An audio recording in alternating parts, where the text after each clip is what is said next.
बिस्मिल्लाहिर्रहमानिर्रहीम। अस्सलाम वालेकुम नाज़रीन, इस कहानी की पहली किस्त मुलाहिज़ा फरमाएं।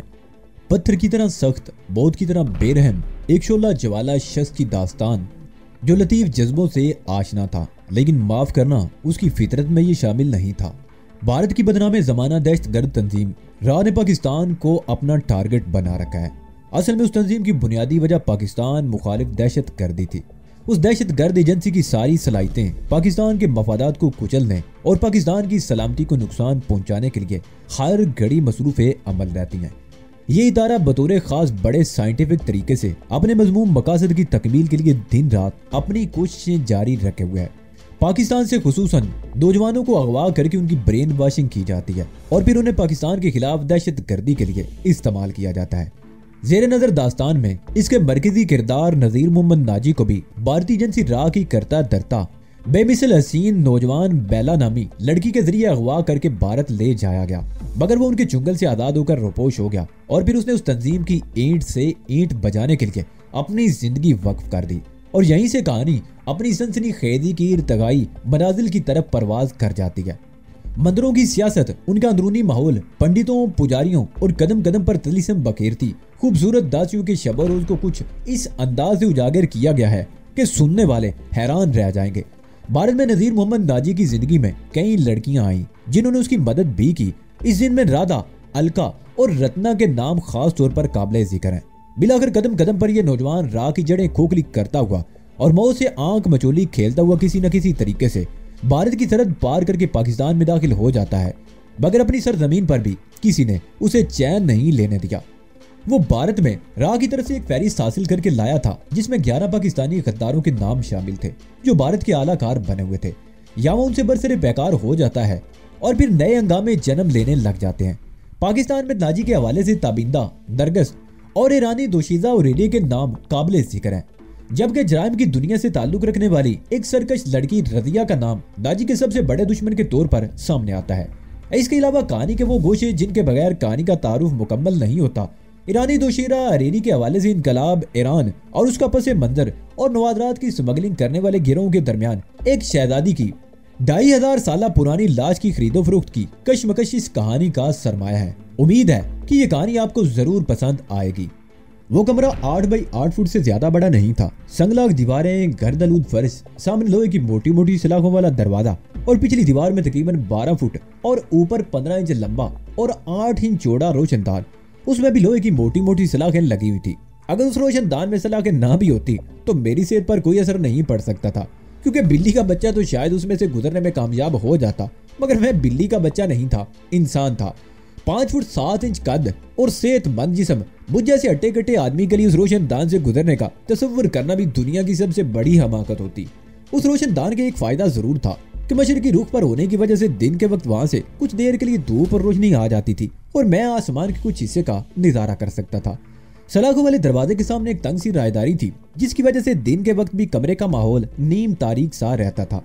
यहाँ बिजली नहीं थी। शाम के वक्त रायदारी में तो एक तरफ लालटेन या कैरोसिन लैंप की मदद से रोशनी नजर आ जाती, मगर मेरा कमरा तारीकी ही में डूबा रहता।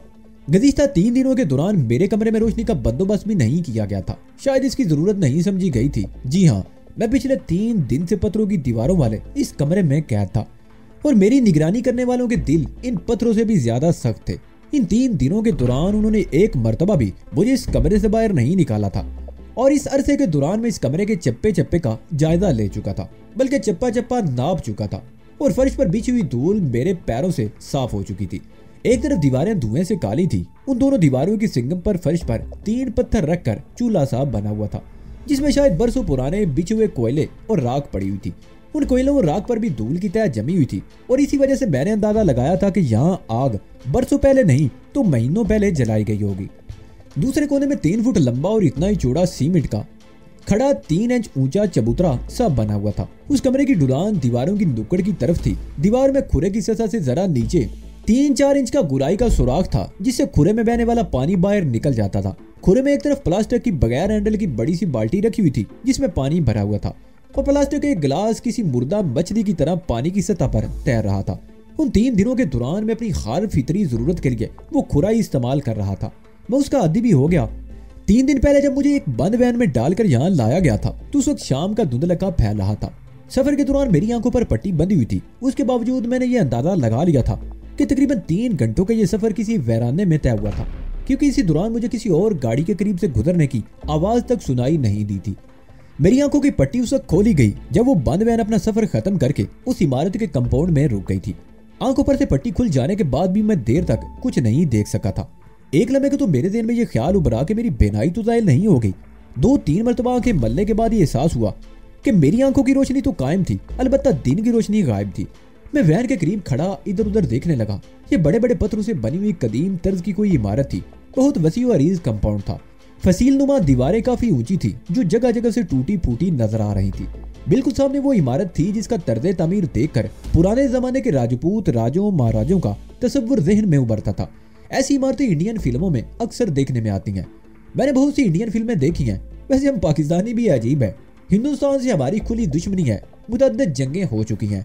भारत हमारा एक बाजू काट चुका है, ताकत के बलबूते पर कश्मीर को हड़प करने के ख्वाब देख रहा है, सरहदों पर कई बार जारियत का मुर्तकिब हो चुका है, अपने एजेंटों के जरिए दहशत गर्दी करके हमारे शहरों में बेगुनाहों के खून की होली खेल रहा है।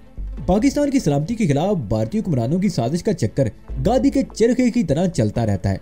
जब कभी सूरत बहुत ज्यादा संगीन हो जाती है तो हमारे अवाम सड़कों पर मुजाहरे करते हैं, जोश और गुस्से में अपने ही शहरों में तोड़ फोड़ शुरू कर देते हैं, ट्रेनों पर हमले करते हैं, सड़कों पर बसों पर और गाड़ियों को आग लगा देते हैं, पथराव करके दुकानों में तोड़ फोड़ करते हैं। सियासतदान भारतीय हुक्मरानों के खिलाफ बड़े धुआंधार किस्म के बयानात जारी करते हैं। भारत के खिलाफ नफरत और गुस्से का इजहार हर तरह से होता है, मगर हम फिल्में इंडियन ही देखते हैं। सड़कों पर भारतीय जारहियत के खिलाफ नारे लगा रहे हूँ तो घरों में टीवी पर माधुरी और हिम्मा की दिलों को गरमा देने वाली फिल्में ही चल रही होती हैं। मैं बड़े बड़े होटलों की बात नहीं करता, चोपड़ा किस्म के होटलों में भी या तो VCR पर इंडियन फिल्में चल रही होती हैं या बराह रास्त आने वाले चैनल से दीदे सेंके जा रहे होते हैं। शायद मैं अपने मौजू से हट रहा हूँ। मैं तो आपको बता रहा था कि मैंने भी ऐसे ही झोंपड़ा किस्म के होटलों में बहुत सी इंडियन फिल्में देखी हैं और ऐसी इमारतें उन्हीं फिल्मों में नजर आती हैं, मगर ये इमारत शायद अरसे से वीरान पड़ी थी और टूट फूट का शिकार थी। उस इमारत को देखने से अंदाजा होता था कि इसमें कई कमरे होंगे, लेकिन मैं ये भी देख रहा था कि इस इमारत के कुछ हिस्से हवादे से जमाना का शिकार होकर खंडरों में तब्दील हो चुके थे। अलबत्ता जो हिस्से महफूज थे वो डाकुओं और जराइम पेशा लोगों के इस्तेमाल के लिए रह गए थे। चारों तरफ फैली हुई खामोशी से मैं ये भी अंदाजा लगा सकता था कि ये इमारत किसी आबादी से मीलों दूर वीराने में थी, जहाँ आम आदमी का गुजर नहीं था। यहाँ खड़ा क्या देख रहा है चिड़िया, आगे बढ़ेगा ये यहीं खड़े खड़े जिंदगी गुजार देगा, मेरे दाईं तरफ खड़े हुए शख्स ने मुझे धक्का देते हुए कहा। मैंने मुड़कर उसकी तरफ देखा। उसका कद 6 फुट से भी निकलता हुआ था। नीले रंग की बड़े घेर की शलवार, मैली सी कमीज, मैरून रंग की नीले फूलों वाली एक चादर लंबाई के रुख पर इस तरह तय की गई थी कि उसकी चौड़ाई एक बालिश से ज्यादा नहीं रह गई थी। ये चादर कमर पर लपेटकर उसके दोनों पल्लू बगलों से गुजार कर सामने लाते हुए कंधे पर से पीछे की तरफ डाल दिए गए थे। उस शख्स के पैरों में ब्राउन जूते थे जो खासे पुराने थे। उसने गालबन 3-4 रोज से शेव नहीं किया था। बड़ी बड़ी गुफ्फेदार मूंछें उन आंखों में सुर्खी थी, जैसे कई रोज का जागा हुआ हो या किसी नशे का आदी हो। सर के बेतहाशा बाल बड़े हुए थे, गर्दन पर फैले हुए थे और सर पर मखसूस तर्ज की बनी हुई सुर्ख टोपी थी जिसमें लातादाद छोटे छोटे आईने लगे हुए थे। उसके लिबास और अंदाजे गुफ्तगू से मुझे अंदाजा लगाने में दुश्वारी पेश नहीं आई कि उसका ताल्लुक पाकिस्तान के किसी खित्ते से हो सकता है। उसके दूसरे साथी का भी हुलिया उससे मुख्तलिफ नहीं था। यही दोनों उस वैन में मुझे अपने साथ लेकर आए थे। उनमें से एक के हाथ में रिवाल्वर था और दूसरे के हाथ में कलाशनकोव। सामने इमारत की शिकस्ता बरामदे में भी उन्हीं के हुलिये से मिलता जुलता एक आदमी खड़ा था। उसके हाथ में भी कलाशनकोव नजर आ रही थी। वो दोनों मुझे धक्के देते हुए बरामदे में ले आए। इसको संभाल आचर। मेरे साथ आने वालों में से एक ने मुझे एक और धक्का देते हुए बरामदे में खड़े हुए शख्स को मुखातिब किया। छोकरा बड़ा गजबनाक है, कहीं ऐसा ना हो कि तुम्हारी गफलत से हमारी सारी मेहनत पर पानी फिर जाए। क्या बात करते हो मीरा, आचर नामी उस शख्स ने जवाब दिया।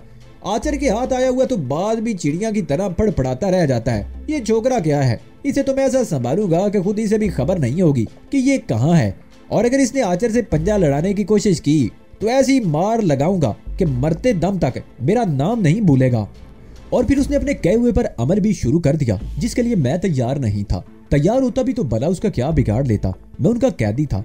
वो राइफलें और रिवाल्वर लिए खड़े थे। आचर नामी उस शख्स ने मेरी दुनाई करके मुझे ये तासर देने की कोशिश की थी कि मैं जब तक यहाँ रहूं शराफत से रहूं और उनके सामने हाथ तो क्या नजरें भी उठाने की कोशिश ना करूं।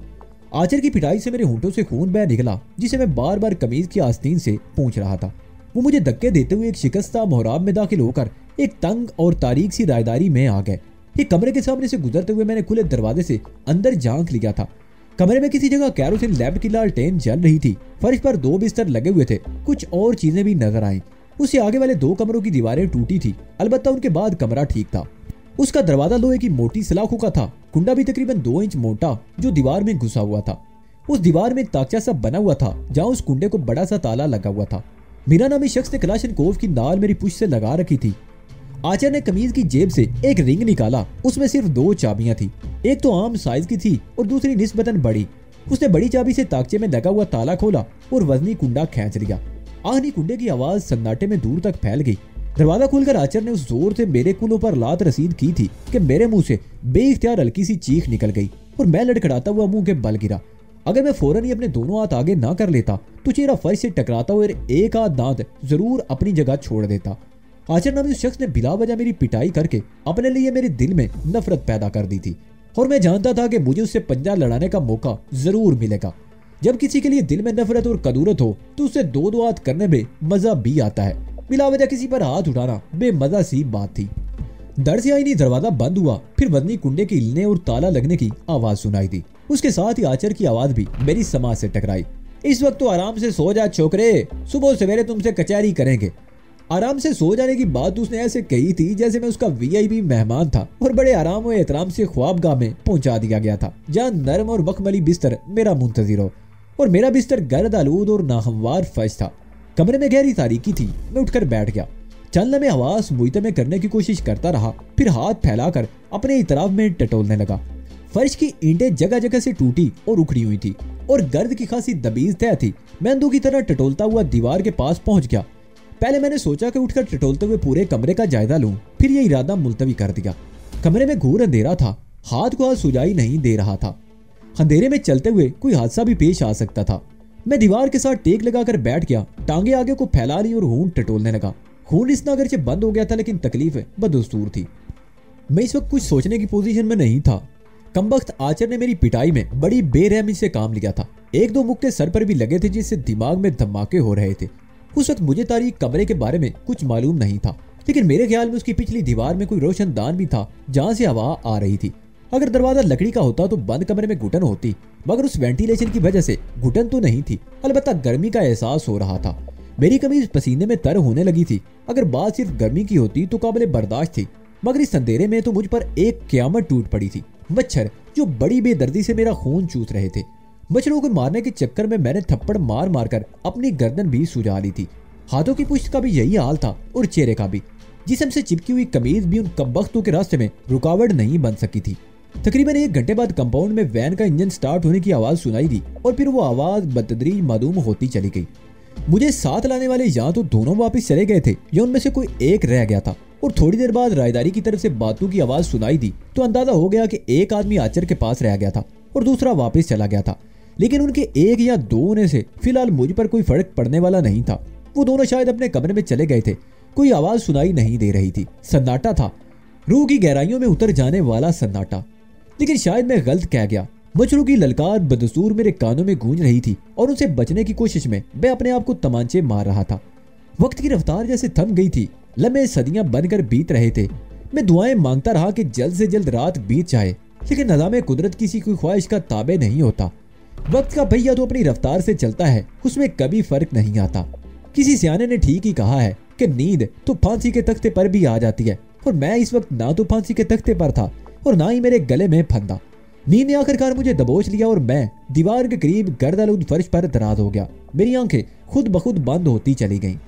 आंखों पर चमक पड़ते ही मैं हड़बड़ा कर उठ गया। मेरा ख्याल था कि किसी ने मेरे चेहरे पर टार्च की रोशनी डाली होगी, मगर वो टार्च की रोशनी नहीं, धूप की किरणें थी जो उस कमरे के अगबी दीवार के रोशनदान से बराह रास्त मेरे चेहरे पर पड़ रही थी।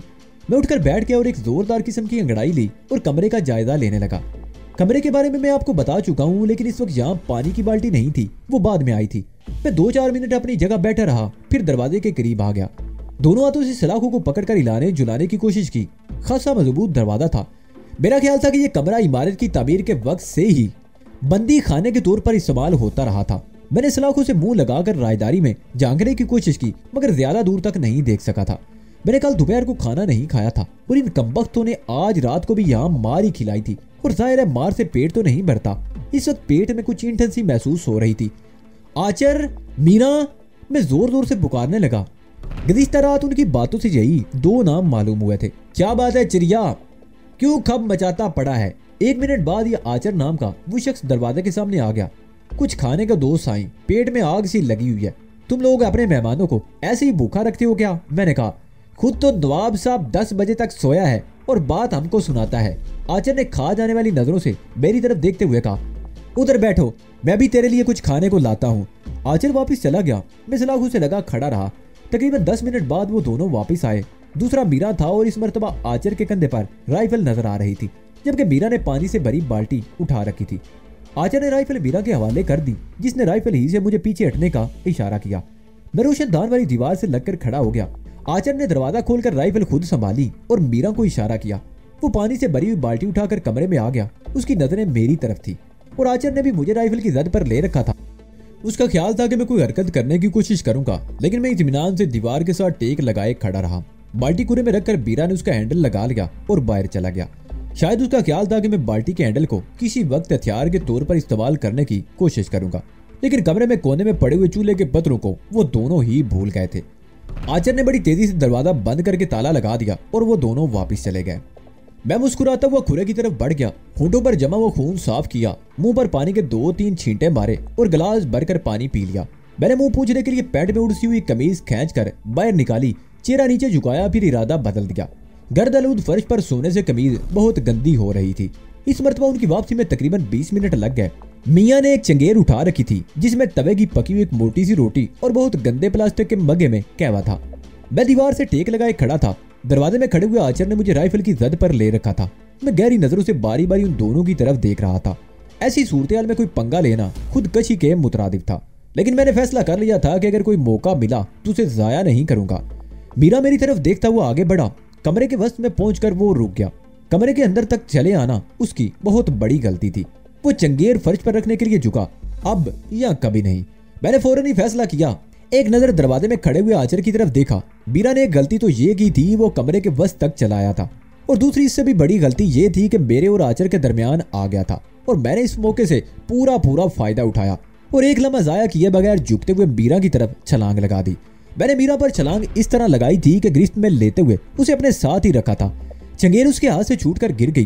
कहवे का मग्गा उलट गया, मगर मीरा मेरी आहनी गिरफ्त में आ चुका था। मैं अगरचे उसके नीचे था, मगर मैंने दोनों हाथों से उसका गला दबोच रखा था। उसके साथ ही मैं चीखा भी, आचर, अगर तुम मीरा की जिंदगी चाहते हो तो राइफल फेंक दो।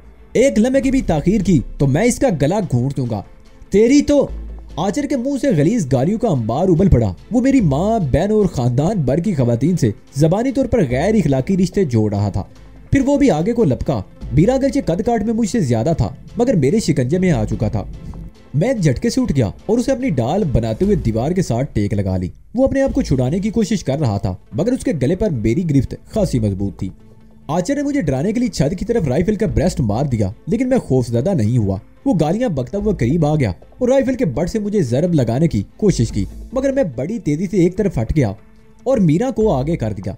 राइफल का बट मीरा के पहलू में लगा और वो बिल बिला उठा। दूसरे वार से बचने के लिए भी मैंने मीरा ही कोई डाल बनाया था। इस मर्तबा मीरा के मुंह से बहुत गलीज किस्म की गाली निकल गई। दूसरी चोट खाकर मीरा बुरी तरह मचला। इस तरह उसके गले पर मेरी गिरफ्त ढीली पड़ गई। उसने दोनों हाथ मेरी कलाइयों पर रखकर जोरदार झटका दिया। उसकी गर्दन मेरी गिरफ्त से निकल गई, लेकिन उसने जो दूसरी हरकत की थी वो खासी खतरनाक थी। उसने दोनों हाथ मेरे कंधों पर रखकर अंगूठे दोनों तरफ हंसली की हड्डियों के करीब रख दिए और पूरी कुव्वत से दबाव डालने लगा। मैं अपने आप को लड़ाई भिड़ाई का माहिर समझता था, लेकिन उस कमबख्त मीरा ने ऐसा दाव लगाया था कि मुझे अपना सांस सीने में रुकता हुआ महसूस होने लगा। मैं उसकी कलाइयों पर गिरफ्त जमाते हुए अपने आप को छुड़ाने की कोशिश कर रहा था, मगर कामयाब ना हो सका। उस वक्त मुझे मीरा के चेहरे पर बेपनाह दरिंदगी नजर आई। लगता था वो मुझे जिंदा नहीं छोड़ेगा। मेरे पास अब बचाव का सिर्फ एक ही रास्ता था। मैंने घुटना पूरी कुव्वत से उसकी टांगों के बीच में दे मारा। उसने बिलबिलाते हुए ना सिर्फ मेरी गर्दन छोड़ दी, बल्कि दोनों हाथ टांगों के बीच में रखता हुआ दोहरा हो गया। मेरे घुटने की दूसरी जरब उसके झुके हुए चेहरे पर लगी। एक बार वो फिर चीख उठा। मीरा के अलग हो जाने से आचर को मुझ पर हमला करने का मौका मिल गया। उसने राइफल के बट से मेरे कंधे पर वार किया। मैं उस वक्त दीवार से हट चुका था। राइफल का बट मेरे शाने पर लगा। मैं लड़खड़ा कर एक तरफ हटा, लेकिन अपने आप को फौरन ही संभाल लिया। आचर ने दूसरा वार करना चाहा तो मैंने राइफल पकड़ ली। अब हम दोनों में राइफल के लिए कशमकश जारी थी। उसका बट मेरे हाथ में था और नारी आचर की गिरफ्त में। मैंने ट्रैगर दबा दिया। कमरा तड़तड़ाहट की आवाज से गूंज उठा। राइफल की नाली आचर की बगल से पीछे को निकली हुई थी। गोलियों से कोई नुकसान पहुंचाए बगैर सामने वाली दीवार को उधेड़ने लगी। आचर के मुंह से निकलने वाली गालियों की रफ्तार मजीद तेज हो गई। उसे अपनी मादरी जबान में जितनी गालियां याद थी, राइफल की गोलियों की तरह उसके मुंह से निकल रही थी। इसी दौरान मीरा भी संभल चुका था। उसने मेरी पुष्ट पर पहुंचकर 2 अत्तड़ मेरी गर्दन पर रसीद कर दिया। मैं कराता हुआ मुंह के बल फर्श पर ढेर हो गया। राइफल का बट भी मेरे हाथ से निकल गया और उससे पहले कि मैं संभल सकता, वो दोनों मुझ पर पल पड़े। घूंसे और ठोकरें मेरे जिस्म के हर हिस्से की मिजाज पुरसी करने लगी। वो दोनों गैंडों की तरह ताकतवर थे। उनके घूंसों और ठोकरों में बड़ी जान थी। मुझे अधमुआ करके छोड़ दिया गया और दोनों तेजी से कमरे से बाहर निकल गए। आचर ने बड़ी फुर्ती से दरवाजा बंद करके ताला लगाया। उसके मुंह से अब भी गंदी गालियों का तूफान उमड़ रहा था। आंखों की सुर्खी कुछ और बढ़ गई, लेकिन एक बात मैंने खास तौर पर नोट की थी कि वो दोनों बुरी तरह हाँफने लगे थे। अगर लड़ाई के चंद मिनट और जारी रहते तो मैं उन दोनों को ढेर कर देता। मैं चीखता हुआ दरवाजे की तरफ लपका। मेरे जिस्म पर जितनी चोटें लगी हैं मुझे याद हैं, तुम भी याद रखना। यहाँ से जाने से पहले एक एक चोट का हिसाब लूंगा, तुमसे नहीं छोड़ूंगा। मुझे लपकते देखकर वो दोनों दरवाजे से कई कदम पीछे हट गए। आचर ने राइफल तान ली और खूनख्वार नजरों से मेरी तरफ देखते हुए घुराया। अगर रईस कुब्बू का डर ना होता तो इस राइफल की सारी गोलियां तेरे जिस्म में उतार देता। अब बैठकर अपनी चोटें सहलाते रहो। अगर जरूरत पड़ी तो किसी वक्त तुम्हारी और खिदमत करूंगा। खिदमत तो अब मैं तुम्हारी करूंगा, मैंने भी चीख कर कहा। वो दोनों गालियां बकते हुए वहां से चले गए। मैं कुछ देर तक दरवाजे की सलाखें पकड़े खड़ा रहा और फिर दीवार के साथ टेक लगाकर बैठ गया। मेरे जिस्म का जोर जोर दुख रहा था। कमबख्तों ने बड़ी जोरदार मार लगाई थी। मुझसे भी अंदाजे की जरा सी गलती हुई थी, लेकिन उस गलती का ये फायदा जरूर हुआ कि मुझे उनकी ताकत का अंदाजा हो गया था। अब अगर मुझे मौका मिला तो उन्हें इस तरह हाथ पैर चलाने नहीं दूंगा। मैं देर तक अपनी चोटें सहलाता रहा। पेट में एक बार फिर ईंट सी होने लगी। मैंने इधर उधर देखा। रोटी वाली चंगेर फर्श पर पड़ी थी। मैंने आगे बढ़कर रोटी उठा ली और उस पर लगी हुई गर्द झाड़ने के बाद एक नवाला तोड़कर मुंह में डाला। हल्की सी करकराहट उठी, लेकिन नमक वाली ये रोटी बड़ी मजा दे रही थी। जब पेट खाली हो तो हर चीज मजा देती है। रोटी खाकर मैंने गिलास भर पानी पिया और दीवार से टेक लगाकर बैठ गया। रोशनदान से आने वाली धूप गायब हो चुकी थी, जिससे कमरे में अंधेरा सा हो गया था। मैं दीवार से टेक लगाए बैठा रहा और सोचता रहा कि ये लोग कौन थे और मुझे यहाँ क्यों लाए थे। आचर ने किसी रईस कुब्बू का नाम लिया था और गालबन उसके कहने पर मुझे यहाँ लाया गया था। मगर ये रईस कुब्बू कौन था? मुझसे उसकी क्या दुश्मनी थी जो मुझे यहाँ वीराने में इस कैद में ला कर डाल दिया गया था? दोपहर के वक्त पेट में मरोड़ सा उठने लगा। मैं दरवाजे की सलाखों को झुंझोड़ते हुए आचर और मीरा को आवाजें देने लगा। तकरीबन 5 मिनट बाद मीरा दरवाजे के सामने नमूदार हुआ। उसके हाथ में रिवाल्वर था। क्यों चीख रहे हो? माँ मर गई या क्या? वो मेरी तरफ देखते हुए घुराया। माँ तो बहुत अरसा पहले मर गई थी। इस वक्त तो मेरे पेट में मरोड़ उठ रहा है। मुझे थोड़ी देर के लिए यहाँ से बाहर निकालो। मैंने कहा, पागल हुआ है क्या? या हमारा दिमाग खराब हो गया जो तुम्हें बाहर निकालें? मीरा ने घूरते हुए कहा। वो खुरा है ना? उसने कमरे के एक कोने की तरफ इशारा किया। जो कुछ करना है वही करो, समझे? वो मजीद कुछ कहे सुने बगैर वापस चला गया। मैं दरवाजे के करीब खड़ा रहा, फिर मुड़कर खुरे की तरफ देखा और आखिरकार मुझे वो खुरा ही इस्तेमाल करना पड़ा। बाद में ढेर सारा पानी भात देने के बावजूद बू से मेरा दिमाग फटा जा रहा था। उस रोज दोपहर और रात को भी मुझे खाने को कुछ नहीं दिया गया। वो रात भी मेरे लिए खासी अजियतनाक साबित हुई। जिस्म के मुख्तलिफ हिस्सों में दर्द की लहरें उठती रहीं और मैं रात भर बेचैन रहा। सुबह आंख खुली तो कमरे में रोशनदान से आने वाली धूप चमक रही थी। दरवाजे के करीब एक चंगेर रखी हुई थी जिसमें कहवे का मग्गा और एक रोटी थी। मेरा ख्याल है वो लोग दरवाजा खोले बगैर मेरे ये खाना या नाश्ता यहाँ रख गए थे। दूसरी चंगेर और मग्गा भी कमरे में ही पड़े हुए थे। मैं दिल ही दिल में मुस्कुरा कर रह गया। मैं अगरचे बेखबर सो रहा था, लेकिन वो कमरे में दाखिल होने की हिम्मत नहीं कर सके थे। मैंने उठकर मुंह हाथ धोया और चंगेर उठाकर अपनी जगह आ गया। कहवा बिल्कुल ठंडा हो चुका था। नाश्ता करने के बाद मैंने दोनों चंगेरे और दोनों मग्गे दरवाजे की सलाखों से निकालकर बाहर रख दिए और खुद भी दरवाजे के करीब ही बैठ गया। कभी उन दोनों में से किसी की आवाज सुनाई दे जाती, लेकिन उस तरफ कोई नहीं आया।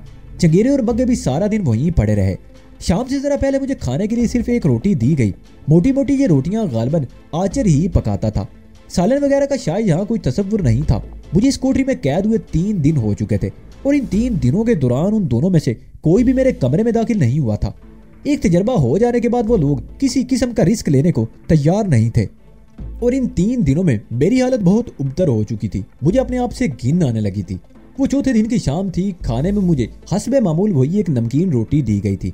मैं उस वक्त कमरे में तारीकी की दीवार के साथ टेक लगाए बैठा मच्छरों को मारने की कोशिश में अपने आप को तमांचे मार रहा था कि कंपाउंड में किसी गाड़ी के रुकने की आवाज सुनकर चौंक गया। गाड़ी का इंजन एक मरतबा हुर्रा कर बंद हो गया। 2-3 आदमियों के जोर जोर से बोलने की आवाज सुनाई देती रही। वो लोग सिंधी जबान में बातें कर रहे थे। कोई लफ्ज मेरी समझ में नहीं आ रहा था। मेरा ख्याल था कि ये उनका तीसरा साथी था जो उस रोज मुझे यहाँ छोड़कर वापस चला गया था। आधे घंटे बाद रायदारी में रोशनी दिखाई दी जो लम्हा बलमा वाजे होती गई। कदमों की आवाज से मैंने अंदाजा लगा लिया था कि वो 2 से ज्यादा आदमी थे।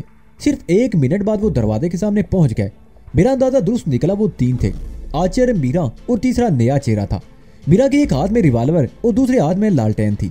आचर की राइफल उसके कंधे पर लटकी हुई थी। उसके एक हाथ में रिंग था, तीसरे के हाथ में कलाशनकोव थी।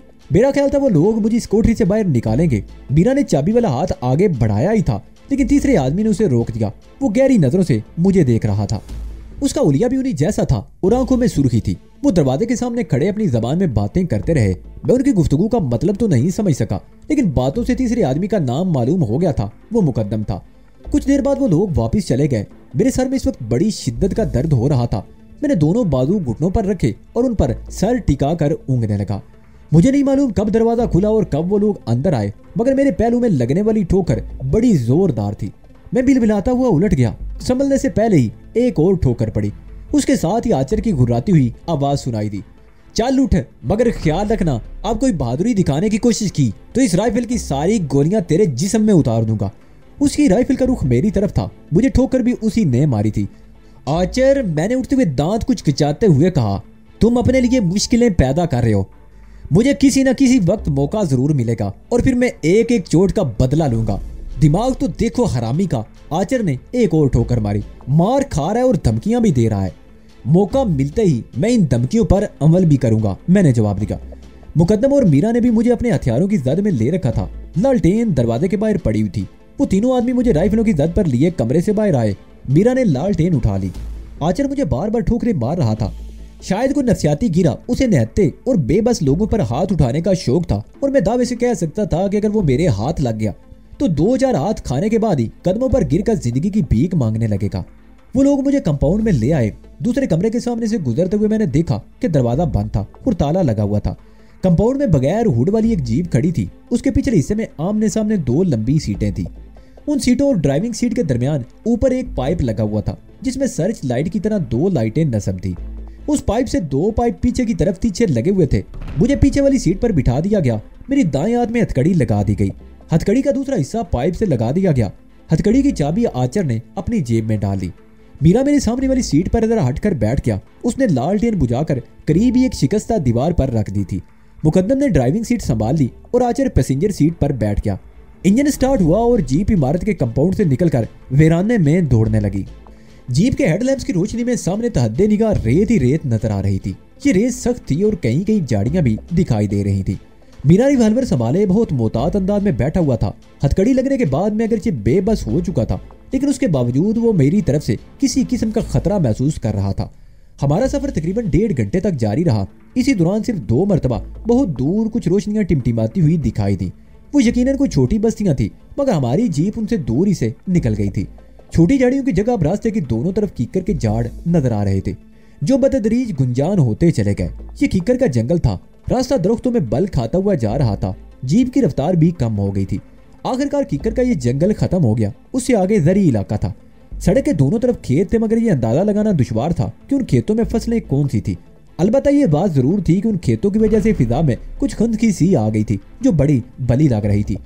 उन्हीं खेतों में काफी दूर एक मध्यम सी रोशनी टिमटिमाती हुई दिखाई दे रही थी और हमारी जीप का रुख उसी तरफ था। तकरीबन 10 मिनट बाद जीप एक कच्चे मकान के सामने रुक गई। यहाँ पहले से सुरमई रंग की एक शानदार पेजेरो खड़ी थी। उस मकान के इतराब में दरख्तों की बहुतात थी। जीप रुकी तो किसी तरफ से भैंस के टकराने की आवाज सुनाई दी। मुकद्दम ने भी इंजन बंद नहीं किया। 2 आदमी दाएं बाएं दरख्तों से निकलकर सामने आ गए। उन दोनों के हाथों में कलाशनकोव राइफलें थी। उनके उलिये भी आचर और मीरा से मुख्तलिफ नहीं थे। मुकद्दम ने इंजन बंद करके हेडलैम्प भी बुझा दिए और वो तीनों नीचे उतर गए। रईस कुबू कहाँ है? मुकद्दम ने उन दोनों की तरफ देखते हुए पूछा।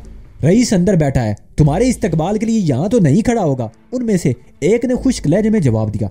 कैदी का ख्याल रखना। मुकद्दम ने मेरी तरफ इशारा करते हुए उस आदमी से कहा, मैं रईस से बात करके आता हूँ, तुम यहीं रुक जाओ, मैं पहले रईस को खबर तो करूँ। उस शख्स ने मुकद्दम को आगे बढ़ने से रोक दिया और खुद मकान के दरवाजे में दाखिल हो गया। मकान के दरवाजे पर बल्ब जल रहा था, उसकी रोशनी हमें दूर से दिखाई दे रही थी। मैंने मुकद्दम की तरफ देखा। उस शख्स के रवैये से उसके चेहरे के तासरात बिगड़ गए थे।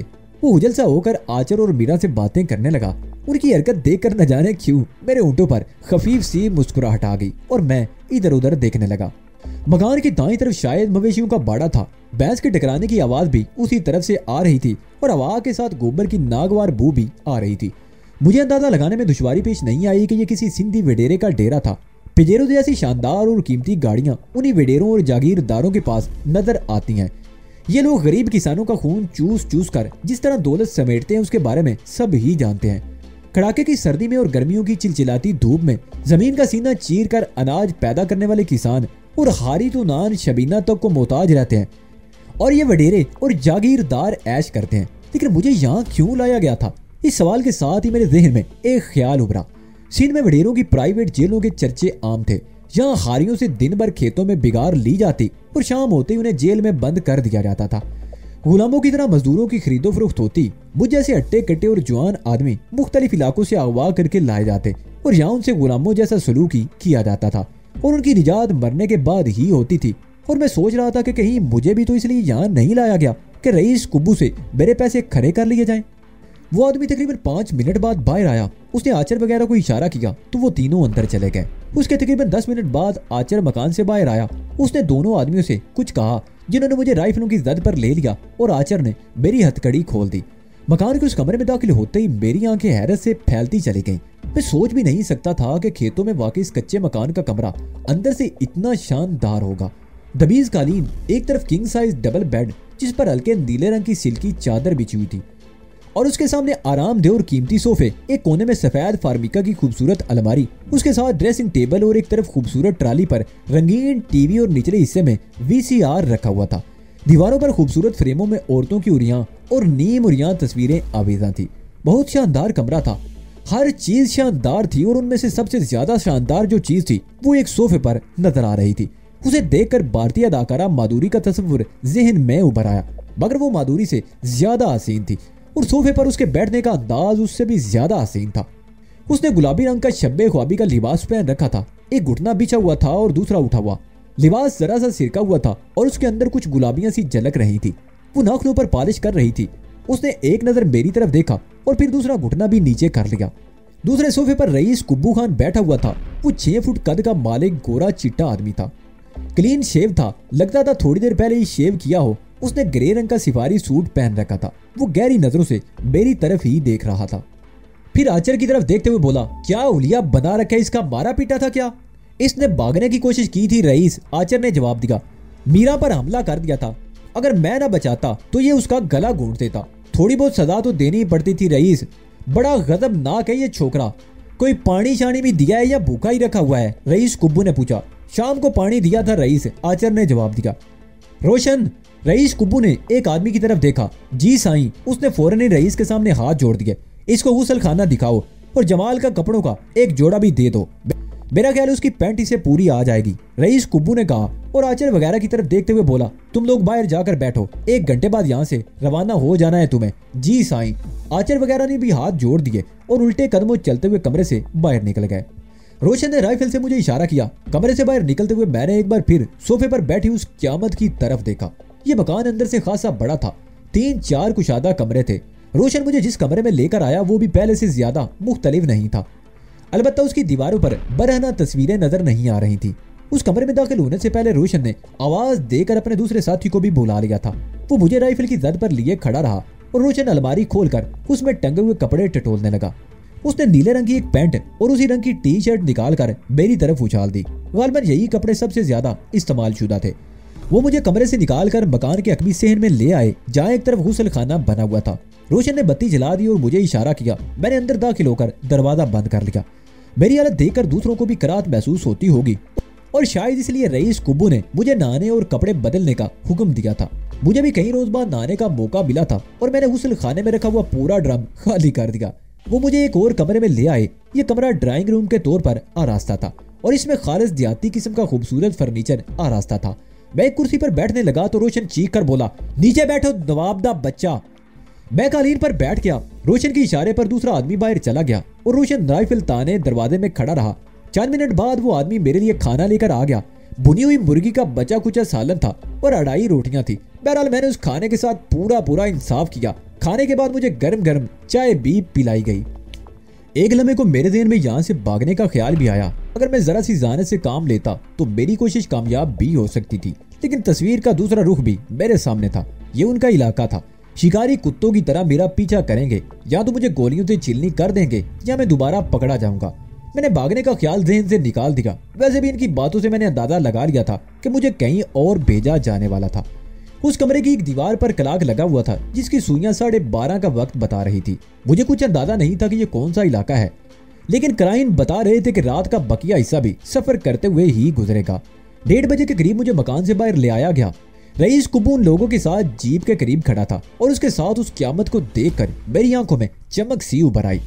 स्टोन वर्ष जीन्स की हल्के नीले रंग की पैंट और सफेद ओपन शर्ट में वो क्यामत ही लग रही थी।